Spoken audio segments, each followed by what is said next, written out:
Hi everyone! We are Korea Properly. Chan. Jin. 네. We are in Busan right now, as you can see. Sitting here by this quiet beach feels so peaceful, right? Today, we want to share our personal story, life after world travel, returning to Korea, and how we are preparing for our chapter 2. So, where do we even start? Maybe we should start with why we quit our jobs in the first place.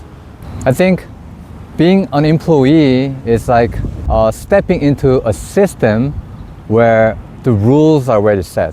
Society gives you a very clear path. Study hard, get into a good school, get a good job, make money, get married, and build a stable life. Never ends, right? Once you're inside the system, your job is very simple. Just follow the rules and perform well. Your salary goes up, your title goes up, right? But at the end of the day, you're operating inside a system designed long before you entered it. And honestly, that's what most people are doing. But we decided to stop playing inside the system. We walked out of the stadium, and outside the stadium, there are no rules. That's scary because if something goes wrong, there's no structure to protect you. We constantly ask ourselves, what kind of business do we want to build? What value can we offer? How do we create something meaningful and still make money? Is that mostly a Korean thing or others too?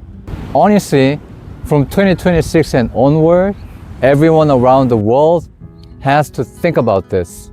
AI is replacing jobs faster and faster, right? So if you're not prepared for the moment, the system doesn't need you anymore, there's not much you can do.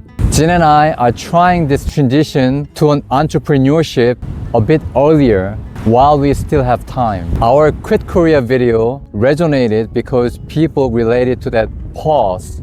If that was about pausing life, this chapter is about what comes after the pause, building something of our own. Tell them about your old job.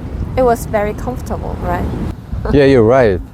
I actually lived a very comfortable life, not because it was easy, but because the rules were very clear. All I had to do was perform well inside those rules and grow step by step. People work extremely hard in the industry I came from. Investment banking, private equity, venture capital, and a startup. The competition is real, and getting into those roles in the first place isn't easy. Back then, my job was to analyze problems and give solutions. But as an entrepreneur, you don't stop there.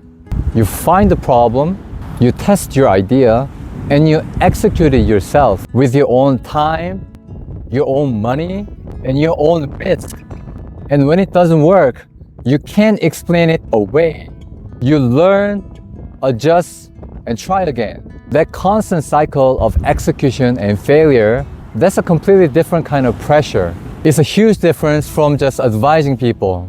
Honestly, I didn't fully understand that difference until I actually stepped into it myself. And through this process, we start to understand the true value of things. When we were just consumers, we paid for food and products without thinking too much about it. But behind every dish or product, there are countless hours of practice, failure, and effort. You can eat a salad every day and never think about where it actually comes from. But once you try growing lettuce yourself, you realize how hard it is to harvest even one leaf. That's when you start to understand the sweat and sacrifice behind everyday things. By becoming producers instead of just consumers, we have gained new respect for people who create real value. Small shop owners, chefs, and anyone who puts their work out there every single day. That's so meaningful. So why are we doing YouTube? Why YouTube? What kind of business? It's not just about money. When I was working full-time, I honestly lived for vacations, 1 or 2 trips a year. Felt like my only escape. And over time, I noticed something else. Whenever foreign friends visited Korea and I showed them around, they really loved the way I explained things. I didn't just show places, I talked about how people actually live and the stories behind what they were seeing. That's when I realized I genuinely enjoy helping people see places differently. That naturally turned into YouTube videos, ebooks, and tutorials. And over time, people started asking for more. Personalized travel planning and even private VIP style tours. That's how this slowly became a real business. Oh, can you also talk about membership? Oh, YouTube membership, right. About the membership, as the channel grew, the volume of questions grew with it. When the channel was small, I could respond to almost everyone. But now, that's no longer realistic. And not all viewers are the same. Some watch casually, but some are seriously planning a trip to Korea.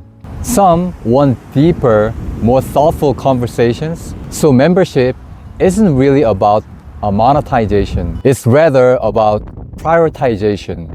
It allows me to spend more time, go deeper, and give more thoughtful, private responses to people who are genuinely serious. So that's the intention behind it. Okay, before we wrap up, we'd love to hear from you guys. Yeah. What kind of videos would you like to see from us? What are you curious about? And if you're planning a trip to Korea, what feels the most difficult or confusing right now? Let us know in the comments. Thanks for watching as always, and we will see you in the next video.